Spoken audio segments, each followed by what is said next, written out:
I think there is a passage in Sefer Bamidbar that is not only relevant to our current bitter historical moment for Am Yisrael, facing a war after a savage attack by our enemies in which many captives were taken, but is even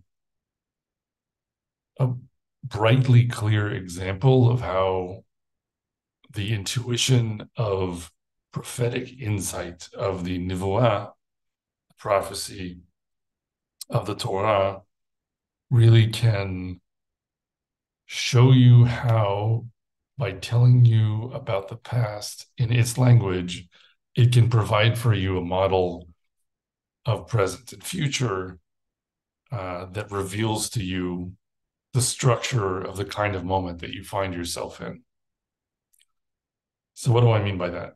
Well, if we're looking at Perek Kaf Hey, Perek Kaf Aleph of Sefer Bamidbar, chapter 21 of the book of Numbers, it says, "Vayishma Kenani melech Arad yoshev hanegev ki ba Yisrael derech ha'adarim v'yilahem Yisrael v'yish mimeno shevi." וידר ישראל נדר לאדוני, ויאמר אם נתון תיתן את העם הזה בידי, והחרמתי את עריהם. וישמע אדוני בקול ישראל, וייתן את הכנעני, ויחרים אתהם ואת עריהם, ויקרא שם המקום הורמה. And when King Arad, the Canaanite who lived in the Negev, heard tell that Israel came by the way of Atarim, then he fought against Israel and took some of them prisoners. And Israel vowed a vow to the Lord and said, "If you will indeed deliver this people into my hand, then I will utterly destroy their cities." And the Lord listened to the voice of Israel and delivered up the Canaanites, and they utterly destroyed them and their cities, and he called the name of the place Hormah. The thing that I'm interested in here is severalfold. First of all, there's the content of this just on its surface that we're talking about taking of captives by an enemy of Israel who dwells in the Negev, and in a sense, a recommended procedure for how to deal with the situation that the Torah provides, where it says somehow HaKadosh Baruch Hu is more likely to stand with you in the war you make against this kind of an enemy if you say to yourselves at the outset that we're not trying to benefit from this, right? That we're dedicating you get hachramti, we have to ask what that means. What does this verb mean? If you were reading it in light of other passages in the Torah, you might think that what it means is I'm going to take any spoils I get from this war, and I'm going to set them aside and dedicate them to Hashem. Because elsewhere, when it talks about the word cherem and yachrim, that's how we usually translate it. We're talking about setting aside things and dedicating them to Hashem, to the Mikdash. But in this context, interestingly, the translation of the English is utterly destroy the city. And I don't think that's actually inappropriate given what we're talking about, but I think we'll have to return to that. So either it's about I will take the spoils of this war and I will dedicate it all to Hashem, or it's about I will totally and utterly destroy and therefore take no spoils. But in any case, it's about not personally deriving benefit. So that kind of an oath at the outset is somehow related to the ultimate success in defeating this enemy. And so I think that's something to talk about on its own, which we can in a second. But when we get into the Rashi here, I think it gets quite more marvelous and fascinating in its relevance to our current moment. So Rashi says, on the topic of Vayishma HaKenani, on that pasuk, שמעה שמת אהרון ונסתלקו ענני כבוד. So the Canaanites heard that Aaron HaKohen had just died, and therefore the clouds of glory had departed. So the clouds of glory, Ananei Kavod, is this concept that we have from Chazal about the protection that Hashem provided when Bnei Israel were in the Midbar, that they were protected from being attacked, for one thing, by these kind of clouds that hid them from sight. And also, interestingly, we have in Talmudic discussion a connection between Ananei Kavod and the Sukkah, because there's this question of like, is the Sukkah a remembrance of the building of Sukkot in the desert, or the building of Sukkot by Yaakov Avinu in a place called Sukkot, and then Bnei Israel dwelled in that same place when they were leaving Mitzrayim? Or is it about Ananei Kavod? Is it about a remembrance of these clouds of glory? And there's a machloket in the Gemara about that. But the point is, Ananei Kavod is directly associated by Chazal with the idea of the Sukkah.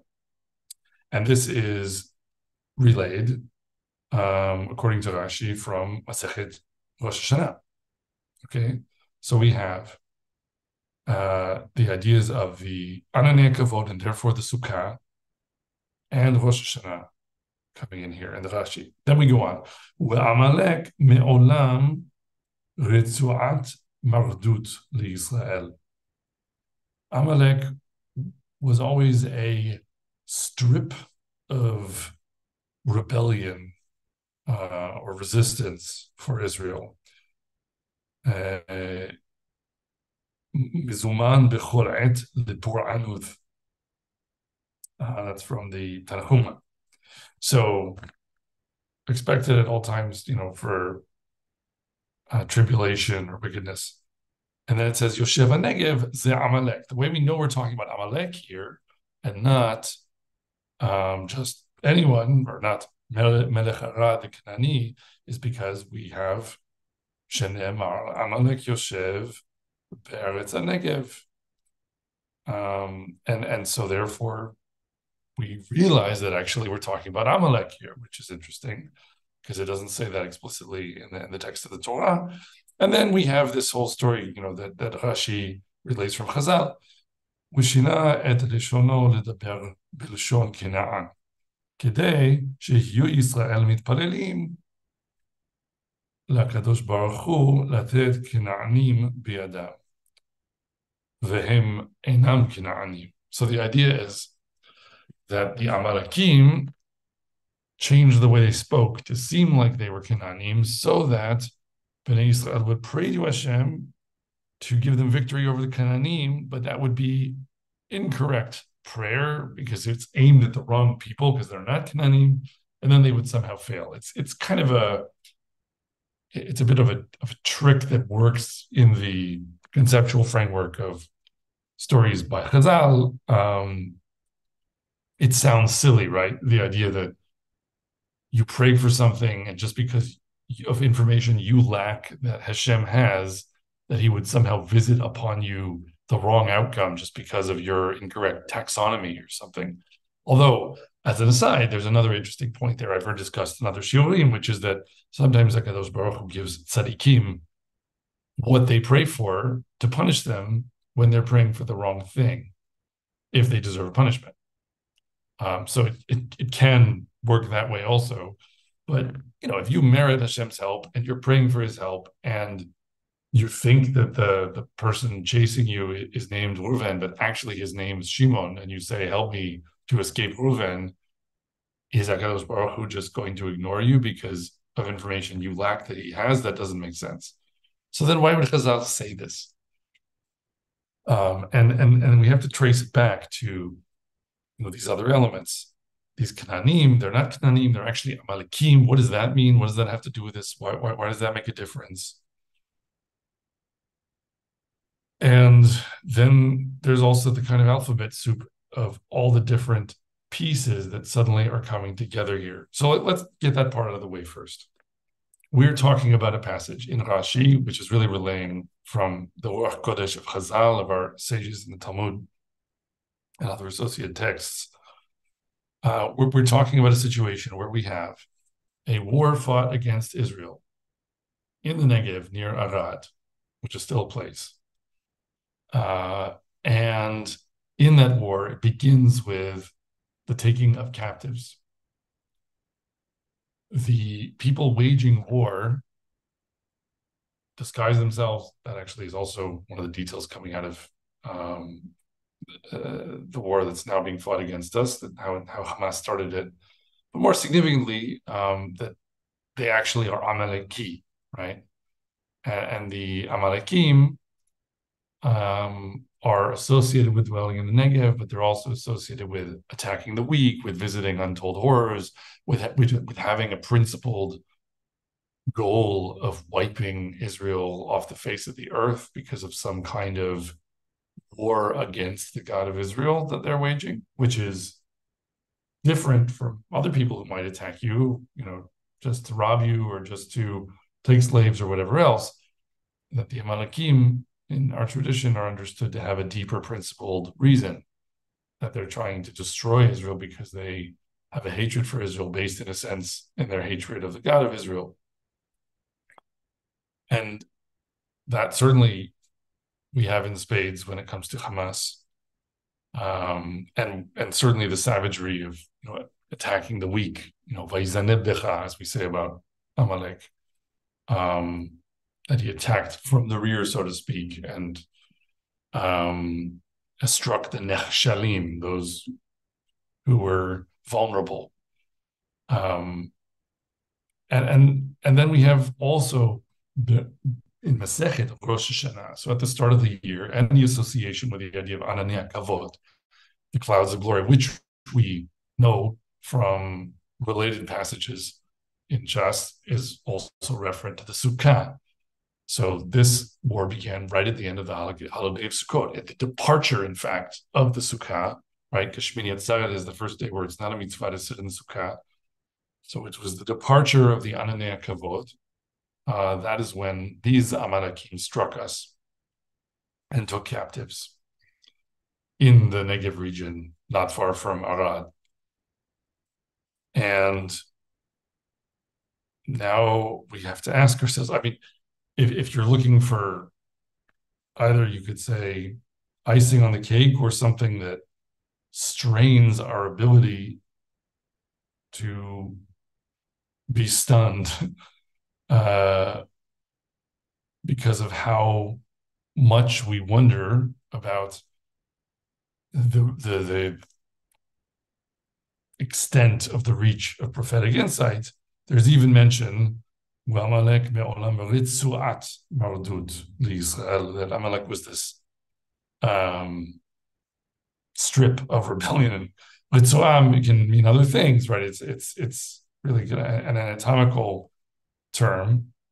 But what do we call the Gaza Strip today? We call it Ritzuat Aza.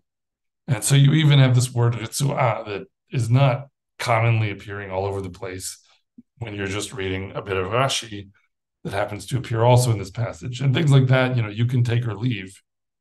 But I think that if you are open to studying the texts of our tradition with the kavanah, the intention of reading them to understand that this is coming to you from Hashem, and if he wants to write a message to you there about your present, then he can do that in any way that he wants, through the inspiration he gave his Nevi'im, his prophets, sometimes many thousands of years ago. So in any case, now we're facing all of this, and a whole lot of these things just line up perfectly with the situation that we're in. And the question is, what is that meant to tell us? What's the point of that? What does it mean when you see this kind of alignment where you put one piece of the puzzle next to another and you realize you're living in some kind of reinstantiation of a moment that the Torah chose to tell you about and understands and has a lesson for you about. and what is the same now, and what could be different, and what kind of choices does it now present you with? And I think the point is this, that now we can start to understand maybe perhaps what Ramti means, what this sort of, I will utterly destroy their cities, or I will dedicate the spoils to Hashem, because of the Rashi that's telling us that this is really Amalek. Because if it's really Amalek, that we learn elsewhere, as we discussed in the last shiur, in the time when Shmuel is dealing with Shaul HaMelech, Shaul does exactly this. Shaul takes spoils from the war with Amalek, and he says, I'm going to make these into some korbanot, and there should be no problem with that, right? I'm not keeping the spoils for us. I'm saying this isn't wealth for us. This is to be dedicated to Hashem. And when Hashem says, no, if this is Amalek, then I'm disgusted with the idea that you would make an offering to me with these spoils. I have no need for offerings that come from Amalek. So then, if it's the case that this achramti, this verb here, could mean or could sound like yahrim, as we see elsewhere in the Torah, where it's about dedicating something to Hashem, then why is it being translated as utterly destroy here? And why do we understand it to mean that? It's because if this is Amalek, then you cut out the middleman, so to speak. You don't take spoils from the war and then make korbanot to give it to Hashem. The way you dedicate it to Hashem is saying, this is yours because it's not mine. Because it's not mine, it's gone. It's part of the destruction. And that, in the present day, is the lesson that we need, I think, to take to heart here, that we've been attacked by Amalek in the Negev. Captives have been taken. It was at the time of the departure of the clouds of glory that visited us during the Chag of Sukkot. And we have choices to make now about what we do next. And what the Torah is laying out for us, perhaps, is that the ideal would be to swear before Hashem that we will not seek to gain any wealth by how we conduct the war, which can be done in various ways, including by appeasing other countries, other powers that want us to fight the war a certain way, and really are our main source of wealth, because obviously there isn't any wealth to be gotten from anything associated with physical conquest of Gaza. And so this is really instead about not being in it for the money in any shred of a way, so that we can have the clarity of saying all of this is an act we do out of our dedication to Hashem. And what he demands of us when it comes to Amalek is mechia, is erasure. And that's clear from elsewhere in the Torah, right? The verb used for zecher Amalek is timche. And the Torah adds on top of that, lo tishkach, don't forget, because it understands how easy it is to lose sight of that, right? At the beginning, you say, okay, now we really have to, there's no question, we have to take it to them. We have to take the fight to them. There's no compromise, there's no quarter. And then you get into it, and the question is whether you actually can stick to that principle or not. Lo tishkach. Don't forget that that's the kind of war that you're in. This war against Amalek midor dor, from generation to generation, from the Nazis to Hamas, where there isn't any compromise to be had, there isn't any accommodation, there isn't any third way. So we not only, I think, can study this from the standpoint of thinking about what we learn about Amalek from various sources in the Torah, as we looked at last time in Tanakh, what we're seeing as well is, as I say, a bit of marvelous coherence between the details of something that the Torah tells us from the reaches across time and the details of our current moment that reveal to us a more general principle, which is that the Torah, which comes to us from Borei Olam, is about the past, but it's also about the present. It's also about the future. And not only is it marvelous in a way that is simply about how surprising it is when so many details line up and you suddenly feel the pieces of a puzzle coming together, and it's like Ribbono Shel Olam has reached out and signed his name under something in a way that you couldn't fabricate. But also, it's marvelous because it puts us into a scenario where the text of the Torah is now providing us with guidance about how to make the right choice. And we haven't made it yet, and we still can make the right one. Whereas whatever happened, sometimes the wrong choice happened in the Torah itself. And that's been done, and it's over with. But this isn't just a cyclical rehash of the same thing that has to follow exactly the same pattern every time. It's a choice we make now in light of our understanding of the relationship between the similar but not identical situation we find ourselves in and the one we were in previously, that Nevuah, that prophecy, found so important for us to know about and to study and to understand. So we're at this moment of choice. Baruch Hashem, our courageous fighters have done what was needed to defeat the incursion of the enemy into the towns beside Gaza at great cost in life.